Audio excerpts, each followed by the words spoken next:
সারা বিশ্বব্যাপী একটা বড় সংকট চলছে, সেটা হলো গোটা পৃথিবীতে আজ বিবাহটা এটাকে অনেকটা আতঙ্কের অপর নাম হিসেবে প্রতিষ্ঠিত করা হচ্ছে, প্ল্যান ওয়াইজ করা হচ্ছে। কেন?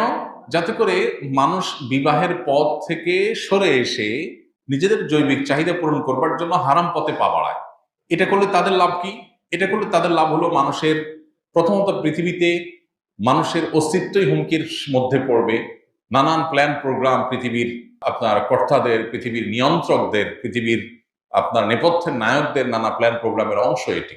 আমরা মুসলিম সমাজগুলোতে পর্যন্ত এই সমস্যা দেখছি, আর অমুসলিম প্রধান সমাজগুলোতে তো, উন্নত দেশগুলোতে তো এখন বিবাহ রীতিমতো ভয়ের ব্যাপার, কেউ বিয়ে করতে চায় না। অথচ যারা দিন মেনে চলেন, যারা আল্লাহর কাছে নিজেকে সমর্পণ করেছেন, যারা আসলেই মুসলিম হয়েছেন, তারা বৈবাহিক জীবনটাকে এতটা উপভোগ করেন, এটা তাদের জন্য এতটা উপভোগ্য যে এটা দুনিয়ার একটা জান্নাতি জীবন বলা যেতে